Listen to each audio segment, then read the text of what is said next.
The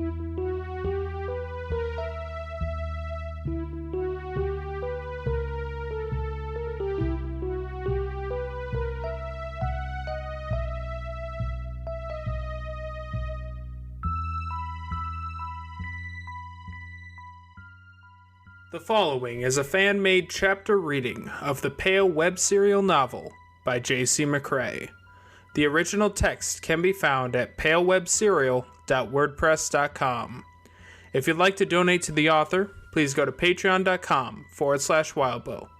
Thank you, and enjoy.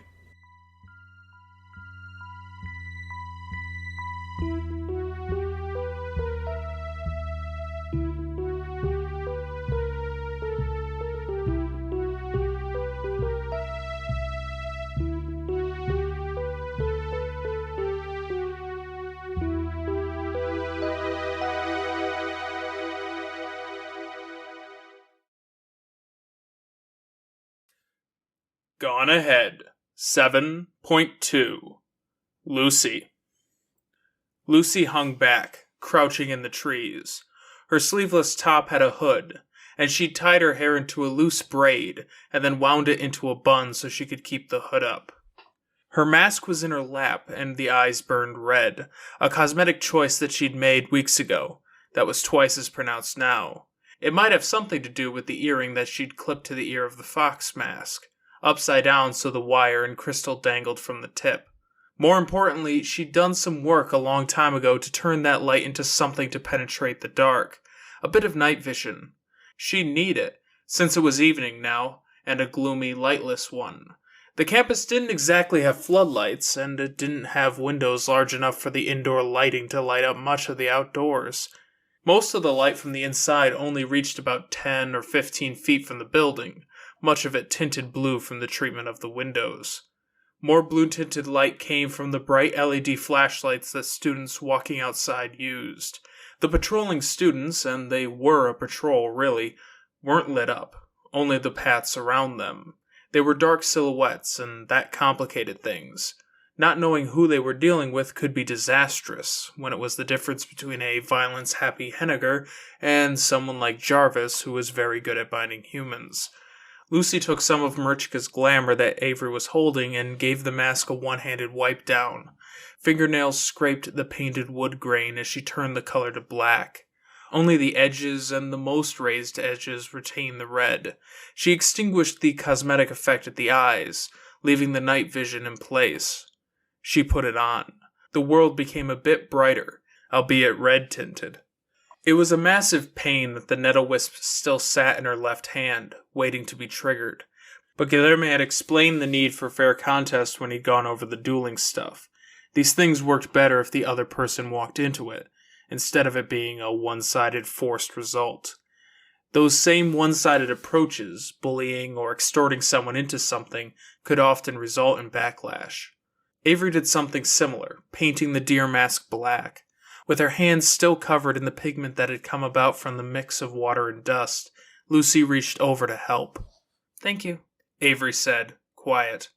Toadswallow lurking in a bush, and Gashwad on a tree branch above them, didn't comment on the use of Fey practices. They watched as the gathering students got settled into the workshop Elizabeth had requisitioned. Some of Bristow's group were outside as well. Hostile or dangerous students who were free to mess with them. Either those students could do something and the staff would overlook it, or they'd get expelled at the same time the targeted students did. A lot of that would depend on which teachers saw. Ray or Durocher would probably expel both, keeping to strict school rules. Guest teachers? They could be looser. Lucy imagined Bristow's group would be strategic about that. Once they started making moves, they could give up their weakest group member for the best of the group that was made up of Bellinger loyalists and people who hadn't taken a side. Verona was inside, helping out. The doors were open, because there were so many people and it was warm out. Verona laughed, throwing a bundle of cloth to Tashlit, who wasn't visible through the open door. "She's happier like this, in a war between practitioners, than she is back home. I don't think I've ever actually seen her this mellow." The thought coincided with the spooky, vertigo-like feeling, except Lucy wasn't standing on a cliff's edge or anything. It was only her and Verona. Lucy was left grasping for something, some way that she could do something about Verona. What were the options? How could she keep her friend from slipping all the way into this world when it was so exciting, filled with things that were 100% Verona's jam? "Do you think Verona and Jeremy are going to end up a thing?" Lucy asked. Avery grunted. "I know he's interested, and I think she's more interested than she realizes. Maybe listen to Verona when she says she doesn't want to get into a relationship? But what if she does, though, and she doesn't get that? We're all new to this, and it's so easy to be dumb about stuff. I was all about George and Amadeus because they're cute, but after being around them a bit more, being around Wallace, I'm wondering what I was thinking." "That they're cute," Avery said, finishing up her mask. She held it up for approval, and Lucy nodded. "And you? The less said, the better?" Avery ventured. "Well, on some stuff. But Pam is cool. Way better for a first crush than George and Amadeus. So you got that right. I guess, except I messed up. But that's what I'm saying. We're messing up a lot." Ahem. Toadswallow made a noise as he stood on his toes, peering out at the ongoing events. The patrol group of students had passed by the other side of the building Verona and the rest were in. Elizabeth's workshop, protected grounds. "What's up, Toadswallow?" Avery asked. "Do we even want to know?" Lucy asked. Remember what I said about war and fighting, my dears? Toadswallow asked, voice guttural. I dare say the matters of men and women, men and men, woman and woman, men and sheep. Toad. Lucy made her voice stern. He chuckled. Gashwad followed suit. It's messy, especially the goats. It doesn't get less messy. You'll find someone to wallow in the mess with you. That's a worrying phrasing, with your name and everything, Toadswallow. He chuckled again. Do you have anyone? Avery asked. Is there a Mrs. Toadswallow in the cards, or Mr.? Sometimes there's a someone, but as much as I said, it's sloppy and messy. Life pulls us in different directions. She's a familiar right now, and I won't see her until the fist-biting chump she's partnered with slips from this mortal coil. I'm not sure what to say to that, Avery said. If I wish you luck, I'll be hoping for the guy to die. I dare say that being at a loss for words is a fine response to something a goblin says, Toadswallow remarked. Here's John. John emerged from the building Verona was in, holding several bags at his back, one hand at the strap, the other at his hip. The light rain soaked him, and he didn't flinch or seem to care. He was followed by Snowdrop, who still wore the jacket from earlier, along with rain boots and a black t-shirt dress. You know what bringing him means, Toadswallow said, voice low. Yeah, Lucy said. She looked at Avery, who nodded. Violence, Gashwad said. John slipped one bag from his shoulder and tossed it to Gashwad up in the tree. He did the same for Toadswallow. We ready? Avery asked. Go, John said. They kept to the trees at the west side of campus, passing by the workshop buildings, then the west wing of the school, which was framed by shrubbery and gardens. The blue-tinted light from a western bedroom extended most of the way toward them. Diffuse, a gaudy curtain hid the view. Avery, black rope in hand, weaved between the trees, and the trees she disappeared behind weren't the same trees she emerged from behind. In the gloom, it was a trippy effect. When I was playing lacrosse with the others the other day, you walked over this way, Avery noted. Yeah, Lucy said. Took a look. This way was the back corner of the blasting field. The construction of Bristow's building was underway. The bottom floor mostly done, except for some of the exterior work. They kept to the outside edge of the field. Lucy tilted her head, trying to make out the building and see if there was anyone out there. There were warnings. That usual permissions, protections, and student stuff wasn't valid. Not to cross certain boundaries without a teacher's okay. That sort of thing. Good, Gashwad growled. Is it? Lucy asked. I genuinely don't know. I think it means we can't bring familiars across, and even students might get zapped or something. It's good because it's different. If they recently changed it, there's more chances they made mistakes. The little goblins and things didn't say the field was impossible to cross, Snowdrop said. Good to know, Lucy said. Does that mean it's dangerous and that we get zapped for trying, or does that mean there's a barrier? Gashwad peeked out of the trees, then ventured out, putting a hand out. Careful, Avery hissed.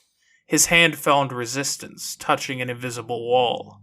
Some practitioners' houses are like this, Toadswallow noted. They lay the foundation with its own protections.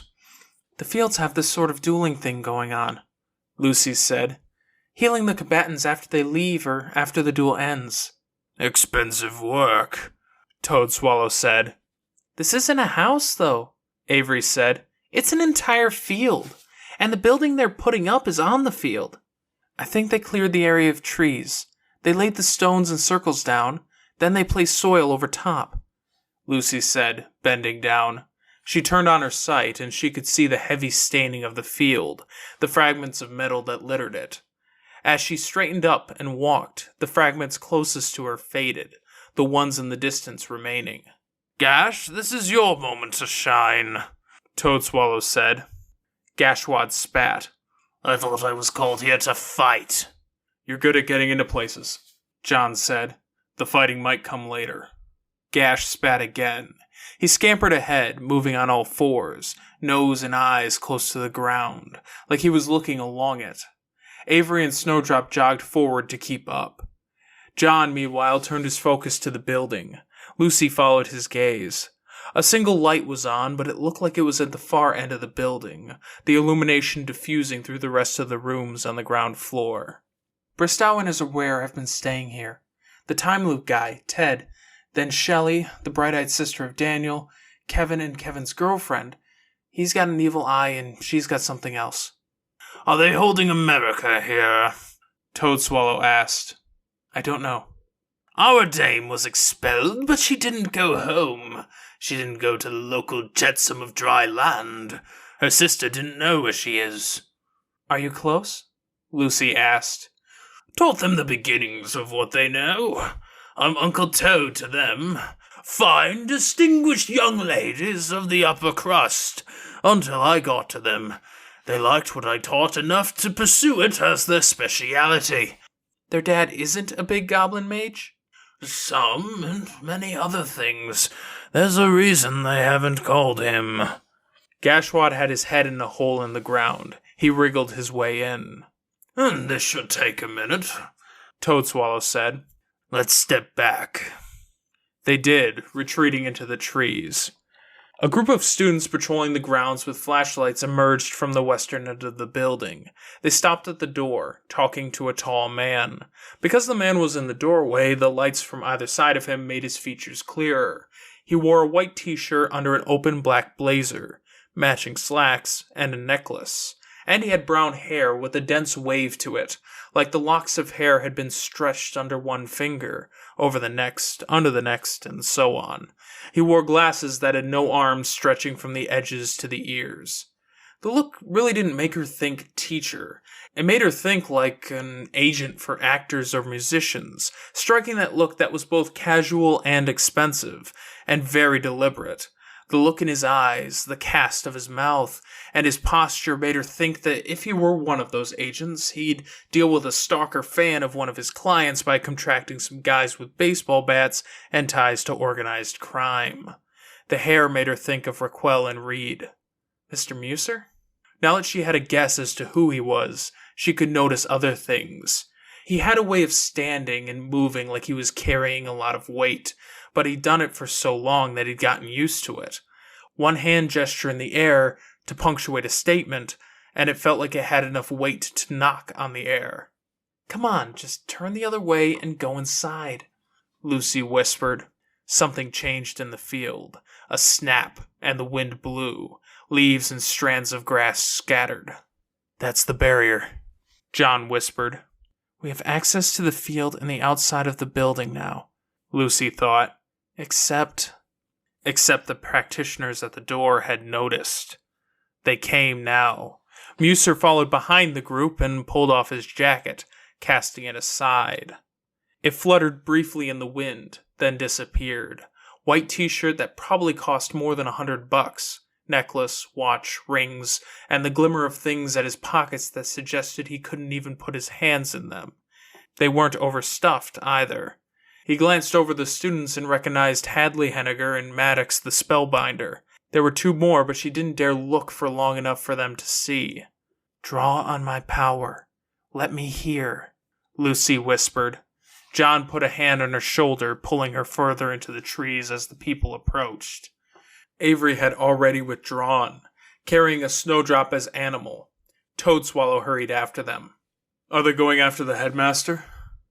"I don't see anything." The group slowed as they got closer. Maddox paused, peering into the trees. Lucy drew down, deeper into the foliage, until John's hand at her shoulder made her stop.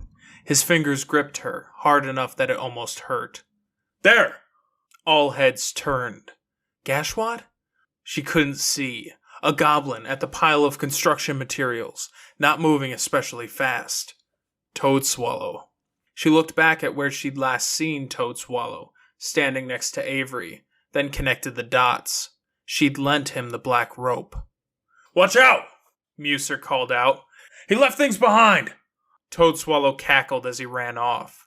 Some of the students backed off, but one, Hadley, kept charging forward. A box sat perched on one pile of planks with a tarp loosely thrown over top, with near black, moist, and maybe rotten wood stretched and shuddering, as it nearly burst at the seams, and Hadley swiped out with a knife as she ran past. It spun in a 3/4 circle, then detonated, and the swipe maybe controlled some of that detonation, pushing 70% of it away from her. Slime, stringy, cascaded out. The initial bands of black substance as thin as water, surrounding green-yellow bands that slapped down and formed mucousy bands.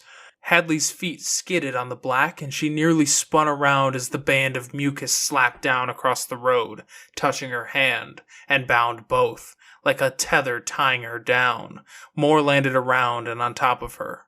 Another box was within the first. It too detonated. A thick white substance with brown chunks in it splashed down. Someone in Muser's group threw up a barrier on the fly. "One of the Legendeers?"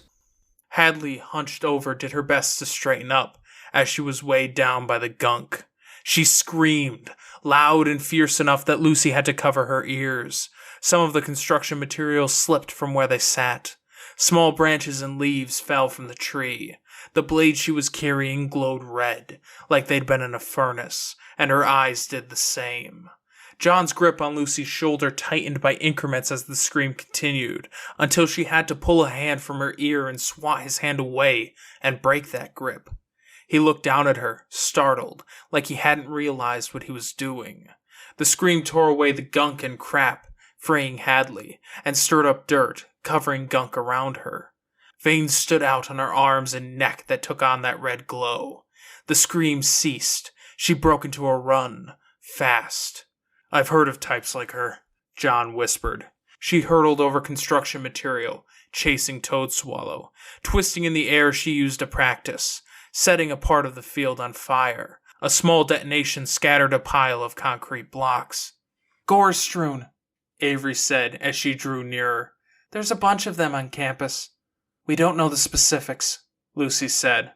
"You can shoot them and they'll draw on their contract to war or one of war's children," John said, somber. "They get time and can shake off their imminent demise if they can do enough violence." There was more fire, more damage done. Mr. Muser walked forward, towards the destruction and mess. He bent down to pick up a plank, throwing it back atop the pile. He kept only half an eye on what Hadley Henniger was doing. He looked up as something fell over, glass breaking. "Being tied up too?" Avery whispered. "Yes, or curses, or binding, or anything that troubles them. But they have to do that violence." "She's doing some," Lucy observed. The number of fires were increasing. That was a basic elemental practice, being liberally used. "Jean," Muser called out. "What do you need?" "A barrier. I don't like that fire being so close to the carpentry area. All that sawdust." "Thank you." The front door of the building opened. Kevin and his girlfriend stepped outside, looking around at the chaos. To Lucy's sight, Kevin's gaze was a stain, subtle but vast, spreading over everything around him. She could tell when he stopped looking around and started focusing on Muser. The droplets of darkness beaded on Muser's face and front, then slid off to the side like droplets on a windshield, over the top and sides of his head, and the sides of his neck and body. You're all so noisy and messy. Think of us as the police, causing a commotion as we try to apprehend a burglar. A burglar? The girlfriend asked. Or an arsonist. There was a fire a few weeks back, wasn't there? There was. Who was it? And what do they want? There's no telling yet. I hope Hadley doesn't kill it. When we have a child, Ray, let's not call it something shitty like Hadley, of all things. Yeah. What should we call them then? What's a good name? Them? Plural? Let's not get ahead of ourselves, babe. I was an only child. That's good enough for the next generation. All right. It was bad timing that the patrol would come out like this and be so close, while Gashwad was underground and inaccessible. You may want to go, John said. Why? Lucy asked, then in the same breath said, No. The explosions and new fires had stopped erupting around the construction site while she had been listening to the conversation. John drew his gun. Head tilted, one arm against the tree, he aimed. He glanced at Lucy. Are you telling me to go with that look? Lucy asked. I was wondering if you'd tell me no guns this time. Lucy looked over to where Muser's group was, the figures just big enough for expressions to be made out. She looked over at Avery, who had Snowdrop at her shoulder.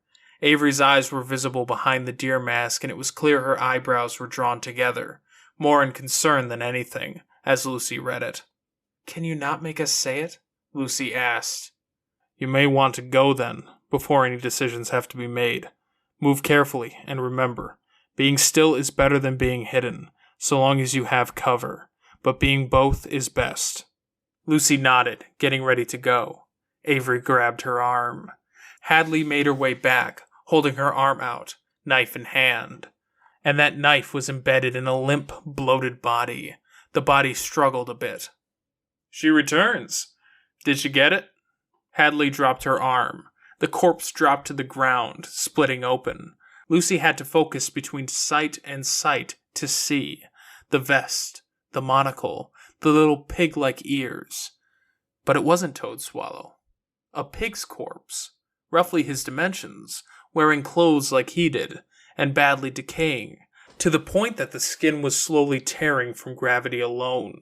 Insect life, a slurry of insides, and a morass of rodents fanned out from the split belly of it.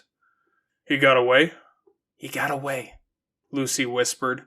Snowdrop sneezed. Avery squeezed Lucy's arm. Hadley Henniger swayed on the spot, then collapsed, face first into the corpse thing. Lucy cringed, and Avery made a face. Some of the other students hurried forward to grab her, but hesitated to get close to the thing, covering their faces. If the gore-strewn can't achieve the violence that they bought their extra time with, then they suffer an equivalent or worse fate, John said. Trying to avoid that fate hurts their practice.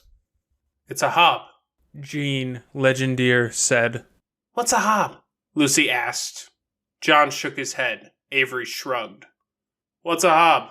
A signpost, except it's not a sign made of wood. Obviously not made of wood. It's meant to inspire fear, sow confusion, and intimidate. They make them look like children, or like dead bodies, or animals injured by the roadside, to get people to draw close. But they're rigged to move, because there's stuff inside them. It's meant to gross out or scare the person that stumbles on it. Different areas and groups have different hobs they like to use. It's territorial. He's marking his territory? No, not like that. He's marking territory he wants, I think. Hobs like this are like a big "we are coming" sign. It's a declaration of war, of sorts, I guess, Lucy whispered. They were huddled in the trees, and not exactly close to the tree's edge either. She kept having to move her head to see past groups of trees and make out the people talking. Ah, Avery murmured. I'd say that makes sense, but I'd be lying. Alexander hasn't been doing his housekeeping, it seems, Pests should be cleared out from school grounds every once a season, at the very least. From the surrounding region at least once a year. This one was mature. It's possible it was brought here, Mr. Muser. Do you have any, specialists on campus? If you like, I could take my leave, Muser. If you want, Kevin. Would you take my card, in case of further commotion? Ahem. We just expelled America Ted, Mr. Muser. Gave her a scare. Sent some things after her to get her out of our hair. Her sister's still here, and she's pissed. I think we know what we're doing, then. If we stick her with this, we could send her home easily enough. Shall we see about having a conversation with her? Kevin, since you haven't left yet, could you give me a hand? I don't think I could. I've been told to keep my nose out of anything curious. All I know is you set a lot of fires and made a lot of noise trying to apprehend a burglar, who is part of a very grotesque gang, if that's their way of marking territory. Here I thought Winnipeg had its crime problems. Jean, then, a hand. Does anyone have water? We can use it to wet my handkerchief. Jean walked over, but he was holding something. What's this, Jean? A compass? It doesn't point north. It points to... The group of practitioners turned. Gashwad, hiding in the mist of the building materials, scrambled for the tree line, a few dozen feet to the north. Maddox pulled a chain free from his belt loops, then swung the heavier, padlocked end in sweeping circles, clipping the grass as it dipped low. Gashwad ran, looking over his shoulder, zigzagging. John leveled his gun, aiming. He didn't fire. Maddox released the chain and it soared through the air, with enough force that it remained straight, more like a thrown stick than a cord of any sort. It arced, soaring, and then hit Gashwad, winding around him. He collapsed. John, Avery whispered. Shh. John was barely audible. He adjusted the orientation of his gun, aiming. They rarely get up to mischief alone, Jean said. Good. Muser spoke only the one word as he walked over. Gashwad swore and grunted, flopping over, but the chain surrounded him, wound tight. John, Avery whispered, you said you guys would be okay with all these binders and things around. We'll see. If they come looking for us in the trees, this damn thing can go off. Lucy muttered. Her hand felt like it was becoming a claw, the nettle-wisp like a lead weight. She'd come on this excursion to protect them and to let them know if the augurs started looking, while the people back at Elizabeth Driscoll's workshop were protected by measures Elizabeth had taken. She was starting to think about their guess about the nettle-wisp being a danger if they couldn't find an excuse to deploy it. She worried that it might turn on her and bind her if she wasn't careful. Maybe the augurs had looked to the future and seen the danger. We could bait them, Avery said. Distract them from Gashwad? We could, John replied. But then what? What if the Henniger girl rouses, screams again, and comes after us? I'd sooner open fire and give you 3 girls cover to escape. Stop saying you're going to throw your life away, Lucy said. It would be a sacrifice, not throwing my life away. Stop! She hissed the word. You're not expendable. Who sent you? Eugene Legendier asked. Suck on my hairy nips, boring face. Who sent you? For the second time, I demand you to answer. And choke on the hair. I bind my nip hairs, curl and twist, and slide past the mouth to the dangle knot at the back of the throat. Twist and knot and tie fast, tie tight. When I get free, you'll gag on it. Who sent you? For the 3rd time, I compel you to answer. I have bound goblins innumerable. I have authority enough. By ancient laws, you cannot refuse me. I sent myself. I am not bound by anything except this chain. I was summoned, but it was by the tricks and trades of my companion you failed to catch. Failure. Is your daddy disappointed in you? Imagine the look on his face when your throat is wrecked, the dangle knot falling off because the hair is twisted so tight. You'll taste me on the hair for months. 7 minutes, give or take, John muttered. The gun didn't waver. He didn't blink. 7 minutes until... that he has to distract or hold out. He's trying to curse Eugene Legendier. The Legendiers, they are goblin exterminators and sealers. Another legendeer passed by Kinnett once. Miss deterred her. We met her. Eugene was exchanging a murmured conversation with Muser. Muser stepped away, moving through the building materials, kicking the occasional thing aside, and lifting up toolboxes and things of nails. What did you do while you were back here? Back where? I compel you. Answer. Mr. Muser answered. He laid traps. The bigger one did some obvious things, like the slime box. The small one did something to this stack of wood, something to this box of nails. Gashwa did some work, Lucy whispered, messing with building supplies. Toadswallow did some more overt stuff. They managed to do some work, even with the barrier and the practitioners coming. Snowdrop sneezed. Mark or throw out the offending materials? He spread the taint so it's hard to find what he's messed with. We'll have to throw out all of this wood and all of these nails, these tools. I'm worried about the building. The building? Gashwad cackled. If he removed a nail and pushed something in, or a screw, or a sliver of twisted wood... Gashwad cackled again, louder. Eugene booted Gashwad, hard. Lucy could hear the clank. She tensed. You weren't summoned, but you didn't come here for no reason. Why did you come here? To make trouble. No. Give a proper answer. Tell us what you want to keep secret. Why did you come here?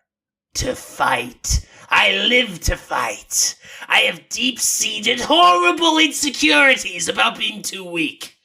I compel you. For the third time I ask, tell me the true answer of why you're here. Cover your ears, John said, aiming. Or go while they're distracted. I can only cover one, Lucy said. John reached around her head, putting one hand at her ear. She put her right hand to the ear with the earring. Gashwad opened his mouth, and then the lights in that area went out. The sound followed, muffled by the hands at her ears. A bap, sharp, and the sound of breaking glass. Some practitioners had fallen over immediately, but others took a bit longer to do so.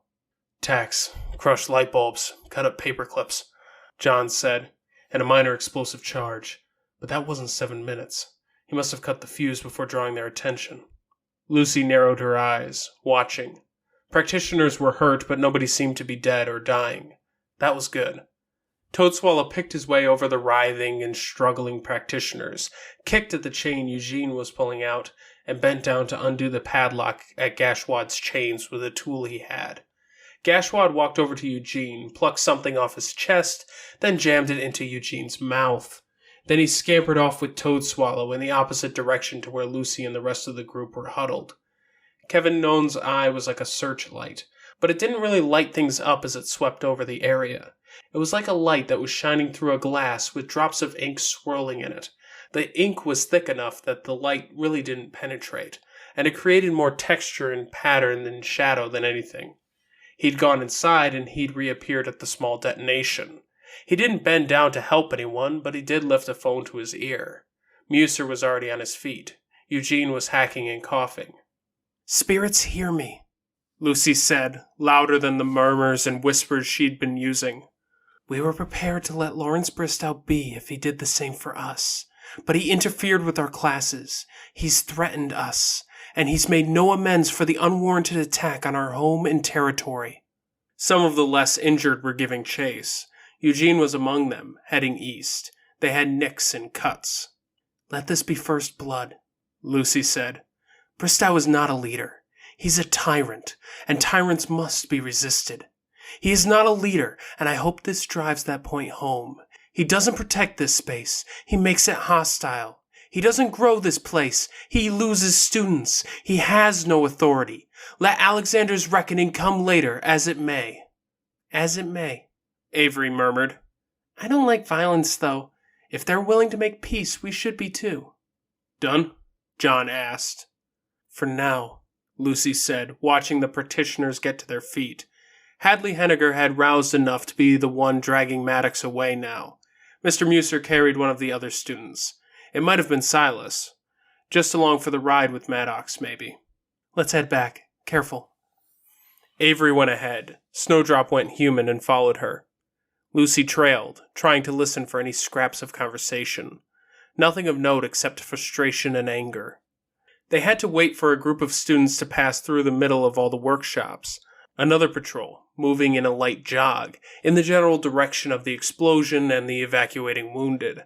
The chance those flashlights would illuminate them was slim, but Lucy wasn't about to risk it, and it seemed John had a similar mentality. "Hello, dearies." Lucy jumped a little. She spotted the monocle reflecting the porch light from one of the workshops. "I'm glad you're safe," Avery said. "Thanks to John's preparations," Gashwad growled. He drew forward from the deeper shadows of the woods, casting aside bits of trash. He had bits of glass and burned tacks dug into his flesh on one side of his face and shoulder, cuts, scars, and gritty bits where it looked like clusters of smaller fragments had bitten in, like bad zits. And he was smiling. "You did well," John said. "I'm guessing you had fun?" Lucy asked. Gashwad cackled, nodding. Other goblins were emerging now. The one Avery had mentioned, with its brain in one end of a clear balloon, stuck in one ear and out the other. There were a trio of goblins with oversized eyes, ears, and fangy mouth, respectively, who couldn't seem to help but climb and fall over one another as they tried to get places, and a goblin with strips of white shopping bag tied to an arrangement of strings and a really bad fake beard. "What did you end up getting done?" Lucy asked. Gashwad reached down, then held up some nails. Lucy almost touched them, then drew her hand back. "Rusty nails," Gashwad said. "Hollow, see? And if you put four together in a wall without wires..." He put them in the dirt, spaced out like a square, then pushed down. The dirt slid down. "Makes a door?" Avery asked. "We can allow ourselves into the big building when the time comes, if they don't get clever and find what Gashi did," Toadswallow explained. "When and if you need a jolly old distraction, you'll have it. And you lot will be with me, am I right? You've been kept out for long enough. You've got catching up to do." The little goblins made noises of assent. "We'll leave you to it. Be safe," Lucy said. "It's dangerous here. If this is all you do, your obligation to support us is more than discharged." "Oh, we're having fun." Toadswallow smiled, mouth drawn out at the sides until it was ear to ear. "Let's have at it. Keep an ear out about America Ted's whereabouts, will you?" Lucy nodded. Lucy, Avery, and John headed back to the workshop, checking the coast was clear before crossing from the tree line to the back door. Verona held the door open, holding a finger to her lips. At the front door, a group was addressing Elizabeth, who refused to let them in. "It was a brazen attack. Sabotage of the school." "And you're accusing Liberty?" "She's a goblin practitioner." "I can testify. Liberty's been here since she got back." "Studying?" Liberty called out. "You know, like we're supposed to be able to do, except Bristow's a shitty headmaster?" "That's not like you, Liberty," a girl at the door called out. "You don't know me, shitmongler."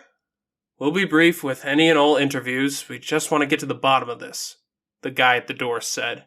"Too bad. My workshop, my rules, and I say no intruders." "How many people do you have in there?" "Ask Bristow's pet augurs if you really want to know. I rented this place. Now leave. You're breaking rules as long as you're here." "Students aren't allowed to brazenly suborn the headmaster."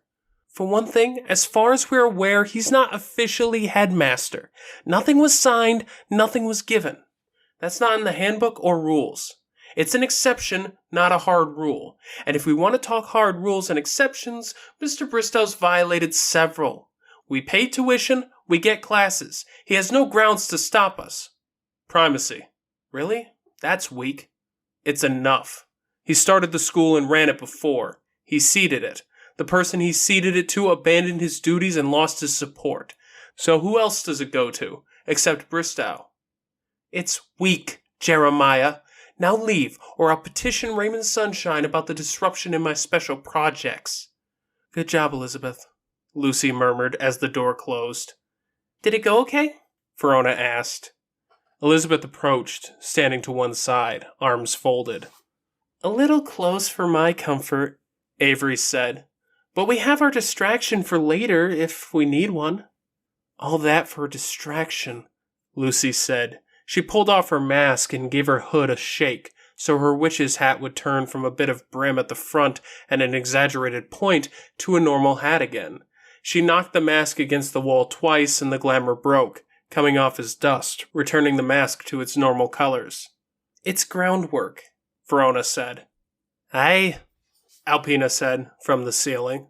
You and I will go out after, willna we? Aye, Verona echoed her. Yeah, others are barred from the school premises, but if they're invited or accompanied by a practitioner, they can slip inside. And it's not technically hurting anyone if you carry out your official duties, is it? You're just smoothing out wrinkles and maybe giving someone cause for introspection and self-improvement. Maybe, aye? Be safe, Lucy said. I think Timon and Talus were planning something too, Elizabeth said. We are, Talus said. He and his brother had laid out a few blankets, stacking them on top of one another. It looked like the bottom one, like with many of the makeshift beds, was a fire blanket. The others were sheets. They lay on them, Talus on one side, Timon on the other, and Georgia in the middle with her phone out, watching a show. Be careful, Lucy said. They were out in force. Speaking of safe and careful, that thing still hasn't popped? Verona asked. Lucy looked down at the nettle wisp. She made a face. Might be time to rinse it down the drain, Verona said. That might set it off, and curses bounce back to the user. We were theorizing this might too. It's nice to know that they aren't spying on us at least, Verona said. Elizabeth said that observation can affect the outcome of rituals, and since she requisitioned this space for a project and she gets to set rules about this space, she can force them to not get involved, or if they try, it's technically a violation of rules. Lucy nodded. Tashlet, who had been sitting down, rose to her feet. She looked over, peering at the flower. It was hard to look Tashlet in the eyes because there were so many places to look. Shield your eyes as you wash? Avery suggested to Lucy. In the background, Tashlet moved her hands all over, as if trying to cover every eye with two arms. She clutched at the loose skin on her arms, pushing it around to cover the eyes that peeked through tears. You should be fine as long as you stand back, Verona told her, smirking. The corner of the workshop had a little kitchen area, with a sink, hot plate, and coffee maker. Lucy put the water on, and rested her hand on the counter. The blossom of the nettle-wisp stirred. Little bit of water at first. Point it away. Shield your eyes, Avery said. Lucy made a small, anxious sound. It feels like trying to burn off a giant firework that's strapped to my hand. Don't say that, because Glamour listens, Verona said.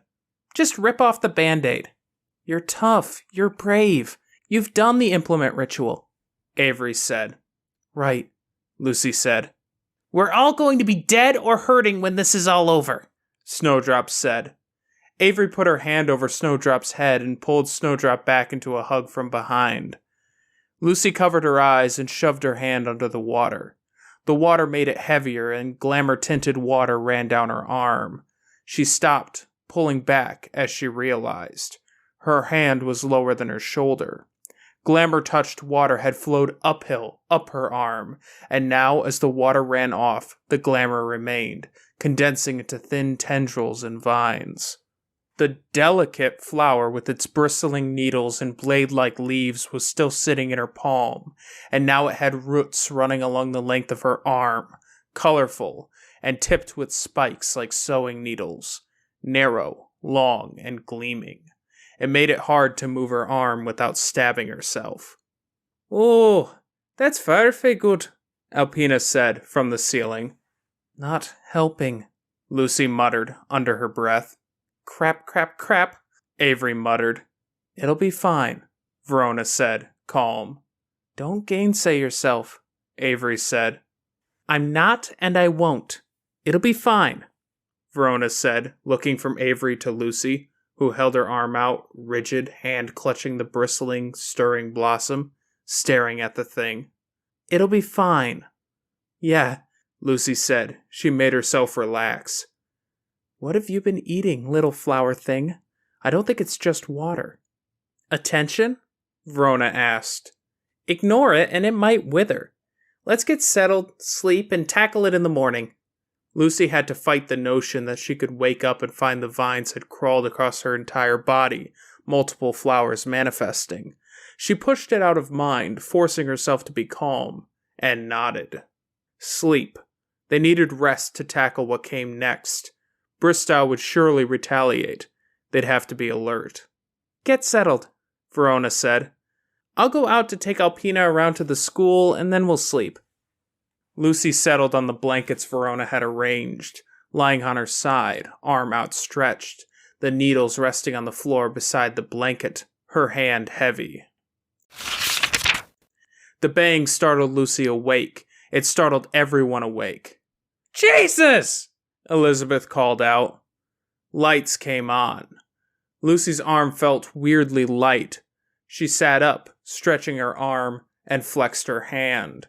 Her muscles were sore, her hand stiff, but not in a way that didn't feel like, well, she'd had a dead weight shackled to her palm for hours and hours. Nettle-wisp went off, Avery said. Verona pointed.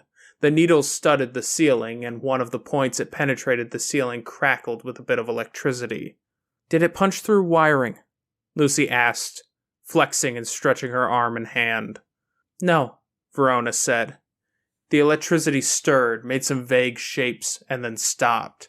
The wound in the ceiling began to bleed. Thick, black, congealing ichor. Careful, Lucy said. They just looked in. We might want to check why. On it, John said. He was awake, sitting on the table by the window. He hopped off and looked outside. Lucy touched her skin. Where the nettle-wisp had sat, her palm was stained shades of blue, pink, and red. Her fingertips were black, but not from necrosis. The tips were drawn together, until the point of the thumb and the tip of the thumbnails were hard to distinguish from one another. This isn't permanent, is it? I can't imagine it is, Verona said. They're here, John said. More people stirred, climbing to their feet. Timon, Lucy, and Elizabeth. They went to the door. You three! Estrella Vanderwerf called out. I'm passing you a message! Lucy didn't speak. Off to her left, Verona and Avery looked through the window. Use tricks like that to block us, we'll throw Nicola at them again and again. She likes you, but maybe if we make her face your defenses like this enough times, she'll change her mind. What are you doing to her? Only what she's agreed to, Estrella said. We'll be paying more visits. I hope you're keeping an eye out. As easily as they'd come, they walked back to the main school building. Lucy rubbed at her arm. Tashlet reached for her, and Lucy shied back a bit. Tashlet reached down and touched the weirdly soft, soggy flesh of her hand to Lucy's arm. She gave it a stroke. The color faded a bit. You're a healer? Lucy asked. Tashlet held her fingers close together. Small. A bit, Verona said. You know how Amin can do favors for his god, and that gets him credit he can spend? And he never knows exactly how much credit he's got, so he's gotta guess or make sure he has a surplus? Tashlet can't really do any favors or anything big, but you could say the sink fills up at a trickle, and if there's enough in there, she can do little things. Tashlet made the small gesture again. Thank you, Lucy said. Tashlet nodded. Did you guys manage to get a means of communication going? Lucy asked.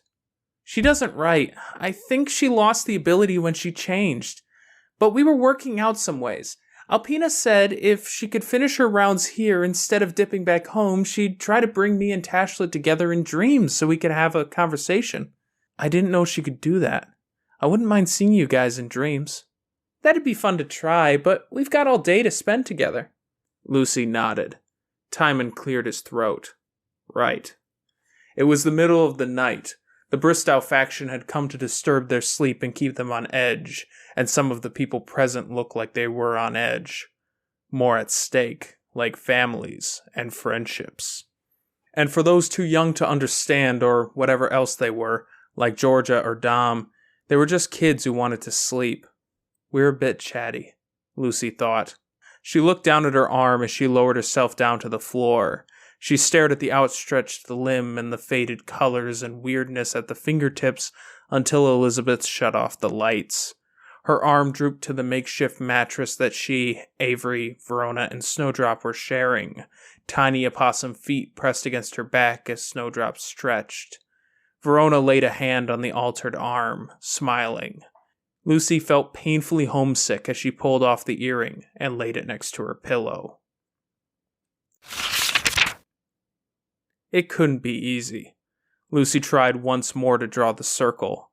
It was like the chalk wasn't a chalk line, but a pile of chalk dust, and the wind kept blowing at it. Or she was trying to draw in iron filings, and there were magnets under the ground, in elaborate shapes and arrangements. The earring had its drawbacks, apparently. Lucy stood, hands on hips, and looked down at the chalk, which had pulled away into spikes, curves, and star-like shapes. "What's this?" Verona asked. She stepped out of the back door, hair messy, and rested her chin on the railing of the back steps of the little workshop.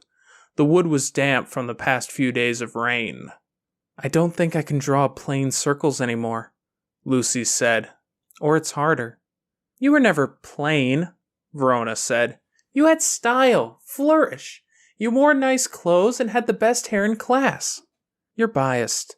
"But it's true," Verona said, easily. "This is a good excuse, so tune your practice to be more you." "Go, you barbarian!" Avery called out. "Be safe!" Fork clamped in her teeth, Snowdrop scampered out of the workshop building, down the stairs, and onto the grass. She wasn't a very fast runner in animal form. "Miss, I don't need to wait in line for the toilet if I use the woods." "She is a wild animal," Lucy said. "Yeah. How's your arm?" Lucy held it out. 95% better. She could see the shadows here and there, there was darkness like bruising under her fingernails. "Not bad. I guess you have to be really deliberate about the counterattack you're doing then. I'm just glad Nicolette was forced to spy on us. They could have hurt us more by not." "Maybe she knew that," Verona asked. "It'd be nice to have a conversation with her. I didn't have the impression that we were enemies now." "No," Avery agreed. "What's this diagram?" "My earring implement is mucking this up." "So go along with it?" Verona asked. "What are you trying to do?" "Magic circle for a gated connection block." "Uh-huh. Well, I guess you'd want something to radiate out and something to receive. If you wanted to play into the earring, then you'd want to make clear declarations in the earring's language. I'm here. Notice me. Pay attention. And this ear, it's framed. It's listening." "Okay, so..." Verona knelt down, helping as Lucy drew on the pavement beside the back steps of the workshop. "Half circles. Think satellite dish. And we want to make this decorative, so if we repeat the pattern, if we have a curled here, maybe mime the shape of the outside of the ear." "Maybe," Lucy said. "That feels too arty. Like, if I'm going to relearn some diagrams and customize them." "I guess to do a barrier, you want something radiating or shining out, right? So it'd be more like a star or a sun than a circle." "Sun, yeah. So what if we did a triangle shape, but put the interlinked diamonds of the connection sign into the design?" "Okay. And then do that around one side and link it to a receiver, where we designate the target." Lucy bent down, then, opening her laptop on the edge of the porch to check spelling and address, wrote it down in chalk. That, at least, didn't fight her. If anything, it was a bit easier to get the chalk to do as she wanted as it wore down. "Ah," Verona said. "Well, I won't intrude. We'll guard the door." "I don't want the augurs to listen in either." "Then radiate out noise and static. Make it violent and unpleasant to try. Like this, and there. And a bit of an alarm or cut to the call if they do break through and start listening, including anyone around the corner. That's better, right?" "Okay," Lucy said. "Thank you." "Cool. We'll leave it to you then." Maybe as soon as Snowdrop... Oh, there she is. Snowdrop came back, munching on something. "What are you eating?" Avery asked. Snowdrop turned human to stomp her way up the steps. Lucy moved things around, unplugging her laptop from the wall, and then made her way down the steps and back around to the circle, which looked more like a sun giving birth to a star made out of overlapping lines of writing. The static noise filled her ears as she approached, then died as she crossed into the circle itself. She sat, her back to the wall. She could feel the damp ground against her butt and the bottom edges of her thighs. A bit uncomfortable, but there wasn't a lot of locations that worked. She hit the call button. It took a second, and then the call connected. It took a second, then the call connected. The woman on screen was First Nations, but very different from Jessica, with a fairly stout frame and round face, with very red lips, and a cigarette between her lips that already had the stains from the lipstick. "Hello?" Lucy tried. "Hello? You're coming through okay. Hi, Lucy. How's my volume?" It's good. It's good. Thank you for agreeing to this on short notice." "Of course. Are you okay? You're away at a camp, wasn't it?" I am. Yes. Not really a camp so much as a summer school." "Commendable." Dr. Mona smiled. She took a second to settle in, adjusting her chair and moving tea to where she could reach it. It made it a bit easier, a bit at least for Lucy to relax as well. "You're outdoors?" "Yep. Getting some sunlight. There are too many people outdoors." "Sorry, by the way, if I get interrupted or the call drops, I'll try to email you if it does and I can't reconnect." "Whatever works for you. But you sounded anxious in the email you sent me at, what was it, 5:45 in the morning? You couldn't sleep?" "No, not that well." She didn't like admitting weakness, but talking to Dr. Mona felt like talking to Booker, like Dr. Mona was a rock. Chill and very secure in herself. It was cool. "What's happening?" "A student, I think she and her family have been kicked around a lot by the government, prison system, that sort of thing. She was working on something really major for her cousin and it got totally and completely ruined by this total jerk-ass. And that was the first of a bunch of things that all happened. There's all this history and fighting between teachers and my friends and I are getting dragged into it. Depending on how it goes, we might get home early and I don't want to." "We've talked about history a lot. There's always history. If you're unhappy there, is it the worst thing in the world if you have to go?" "A part of me wishes it would happen," Lucy confided, "but it would break Verona's heart if we did, probably." "How's she taking all of this?" "She's great. She's ridiculous. She's always been weird, and this is so her. I don't know how to handle it." "And Avery?" "I think Avery's resilient when it comes to stuff like this. I don't think she loves it, and she was especially hurt because of the girl I mentioned before, working on the thing for her cousin. She felt a connection to her." "Ah. Well, we've talked about some of that. Not romantic, but they were similar in ways. Maybe Jessica was someone Avery wanted to be like later, traveled and stuff. Plus, Avery may be one of the most caring people I know. So it hit her hard. I can see that. But she's into this. She's tackling it. But it's like, Verona, the more we're in this, the more I feel like Verona's pulled into it all and I'm pushed out, and that sucks. I had a dream we were separated." "Related, do you think?" "It kind of happened before this really kicked off, or during, but more like it felt a bit prophetic." "It's possible the hints were there before things got worse, and your subconscious took them in." Lucy nodded. There was a noise in the distance. She turned her head. "New earring?" "Oh," Lucy said. She touched her ear. "Verona and Avery made it together." "Those are some pretty terrific friends, I'd say. That's beautiful." "Thank you," Lucy said, smiling. "Do you think I'm being paranoid? I should listen to this?" "I remember being back in university. I went to a student learning workshop, and we were given tips on taking tests. We were told that those who stuck with their first answer on multiple choice tests did far better than those who second-guessed themselves and changed their answers. If you have worries, you're having dreams, and you feel like they could be prophetic, then you should trust your feelings." "Okay." "Even if there's nothing to it, I don't think you'll lose anything by trying to be a good friend, and paying extra attention when she's a good friend, making you a gift like that." "Okay," Lucy said, smiling.